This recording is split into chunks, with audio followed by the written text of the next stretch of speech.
Hello বন্ধুরা, welcome to simple cooking with Moumita. আজকে নিয়ে চলে এসেছি আবারও তোমাদের সামনে একটি নতুন ধরনের রেসিপি, যেটা মেন ইনগ্রিডিয়েন্টস হলো গাজর। তো গাজরের এই নতুন রেসিপিটি আমি কিভাবে বানিয়েছি সেটা দেখতে হলে তোমাদেরকে অবশ্যই কিন্তু শেষ অবধি আমার এই পেজে থাকতে হবে। তো চলো এই রেসিপিটির সঙ্গে থাকো আর দেখে নাও ঝটপট কিভাবে বানিয়েছি এই রেসিপি।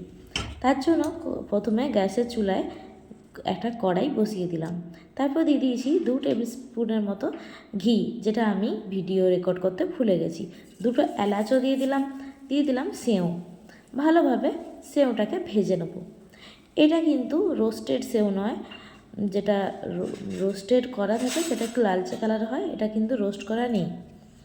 তো তোমরা 2 ধরনের সেওই ব্যবহার করতে পারো, কিন্তু এই সেওটা আর কি একটু মোটা থাকার কারণে এতে কিন্তু পায়েসটা খুব ভালো হয়।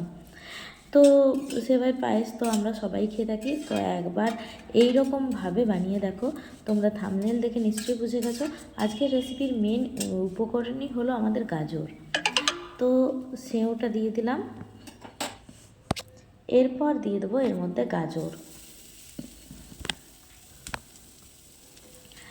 গাজরটা ভালোভাবে দিয়ে দিচ্ছি কড়াইয়ের মধ্যে। দেখো আমি কিন্তু একসাথে সব গাজরটা দিয়ে নিই, অল্প অল্প করে গাজরটা মেশাবো আর অল্প অল্প করে দিতে থাকবো। ভালোভাবে মিশিয়ে নিচ্ছি।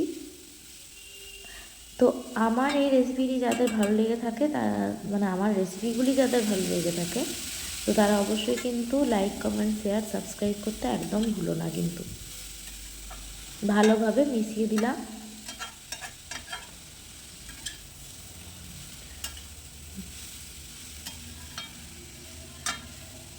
সেওয়ের সাথে গাজরটাকে ভালোভাবে মিশিয়ে নিচ্ছি, কারণ গাজরের মধ্যে প্রচুর পরিমাণে কিন্তু জল থাকে।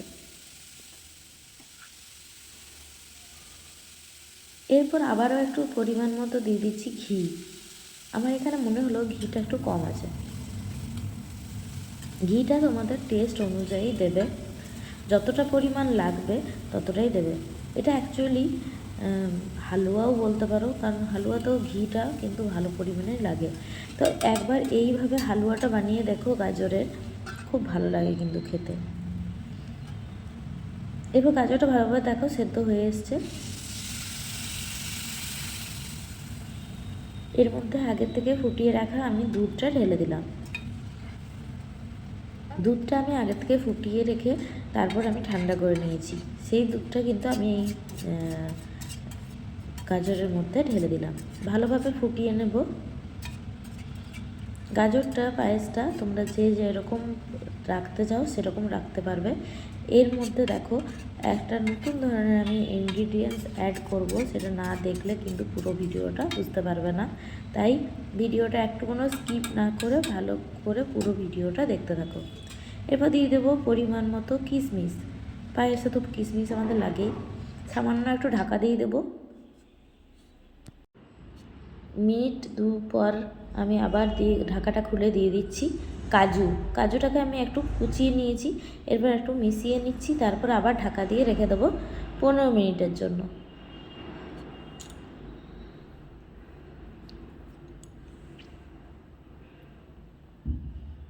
আমার চ্যানেলের এই সমস্ত রেসিপিগুলি দেখার জন্য অবশ্যই আমার চ্যানেলটি সাবস্ক্রাইব করে বেল নোটিফিকেশান অল করে রেখে দেবে, যাতে আমার ভিডিওর প্রত্যেকটি নোটিফিকেশান তোমাদের সবার কাছে প্রথমে পৌঁছে যায়।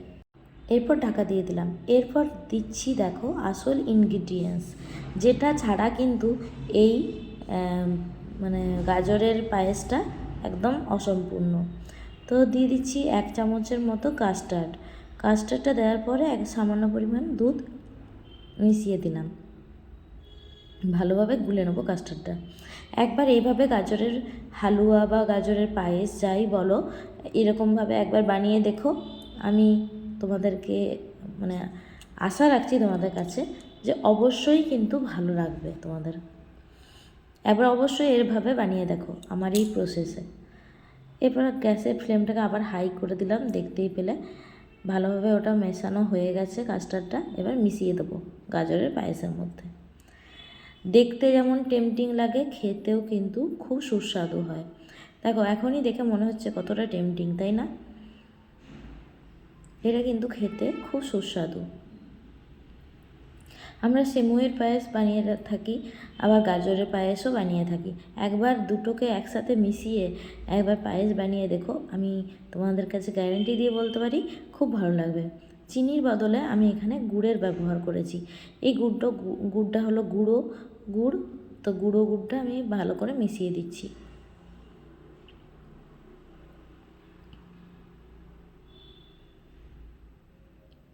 যে পরিমাণ লাগবে আমি সেই পরিমাণ অনুযায়ী দিয়ে দিলাম। ভালোভাবে আবার নাড়িয়ে চাড়িয়ে মিশিয়ে নিচ্ছি। তাহলে আজকের ভিডিওটা আমার কেমন লাগলো অবশ্যই কিন্তু আমাকে কমেন্টের মাধ্যমে জানাবে। তোমাদের ছোট ছোট কমেন্টগুলো আমার পড়তে খুবই ভালো লাগে এবং আমি অনেক উৎসাহ পাই আরও নতুন ভিডিও আনার জন্য। তো আশা করব একটি সুন্দর করে কমেন্ট আর একটি হাইপ দিয়ে আমাকে আরও উৎসাহ দিও, আরও লাইক দিয়ে আমাকে আরও আমার মনের অনুপ্রেরণা বাড়িও, যাতে আমি আরও নতুন নতুন ভিডিও আনার জন্য তোমাদের কাছে অনেক উৎসাহ পাই। তো এতক্ষণ ধরে ভিডিওটা যারা দেখছো তাদেরকে অসংখ্য ধন্যবাদ। নতুন বন্ধু যারা আছো তারা আমার চ্যানেলটি যদি সাবস্ক্রাইব না করে থাকো অবশ্যই কিন্তু এক্ষুনি সাবস্ক্রাইব করে বেল নোটিফিকেশানটা অল করে রেখে দিও। যেটুকু দুধ আমার বেঁচে ছিল সেটাও কিন্তু একটু দিয়ে দিলাম, কারণ গাজরটা আমি বেশি গাঢ়ও করব না, আবার বেশি পাতলাও করব না, এরকম একটা সিচুয়েশানে রাখবো, কারণ এটা রাতের রুটি দিয়েও খাওয়া হবে। তার জন্য এই রেসিপিটা পারফেক্ট একটা রেসিপি। রুটির সাথে এই রেসিপিটা দারুণ লাগে, আর কিছুই লাগবে না, তরকারির কাজ করবে এই রেসিপি। তো কেমন হয়েছে অবশ্যই আমাকে কিন্তু কমেন্টে জানিও। তৈরি হয়ে গেল আজকের আমাদের গাজর সিমুইয়ের পায়েস। রাজকীয় এই পায়েস দেখতে যতটা লোভনীয়, খেতেও কিন্তু অসাধারণ। একবার বাড়িতে এইভাবে কাস্টার্ড দিয়ে বানিয়ে দেখো, আশা করছি তোমাদের অবশ্যই ভালো লাগবে। আজকের মতো আমার এখানেই আমি তোমাদের কাছে বিদায় নিলাম। নিয়ে আসবো আবার নতুন কোনো দিন, অন্য কোনো সময়, অন্য কোনো নতুন ভিডিওর সাথে। আবার দেখা হবে তোমাদের সাথে অন্য কোনো নতুন গল্প নিয়ে। ততক্ষণের জন্য আমার চ্যানেলের পাশে থেকো, আমাকে এইভাবেই সাপোর্ট করতে থাকো। নতুন নতুন ভিডিও নিয়ে আসবো তোমাদের জন্য।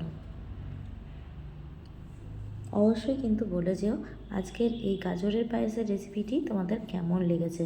তো গাজর শেষ হওয়ার আগেই একবার অবশ্যই করে কিন্তু বানিয়ে দেখো। ডেকোরেশনের জন্য দিয়ে দিলাম একটা কাজু। তো কেমন লাগলো আজকের এই রেসিপি? ভালো লাগলে কিন্তু অবশ্যই একটা লাইক দিয়ে দিও, আর সাবস্ক্রাইব করতে কিন্তু ভুলে যেও না বন্ধুরা। তোমাদের সাবস্ক্রাইব আর লাইক আর কমেন্ট আমাকে অনেক উৎসাহ জাগায়। আর হাইপও করে দিও, আর শেয়ার করে দিও নতুন বন্ধুদের কাছে, তোমাদের ফ্রেন্ডস ফ্যামিলিদের কাছে, যাতে তারা দেখে এই রেসিপিটি ঝটপট বানাতে পারে নিজেদের বাচ্চাদের জন্য। তো আজকের মতো এখানেই রাখছি। Tata, bye, see you. দেখা হবে আবার অন্য কোনো দিন। টাটা।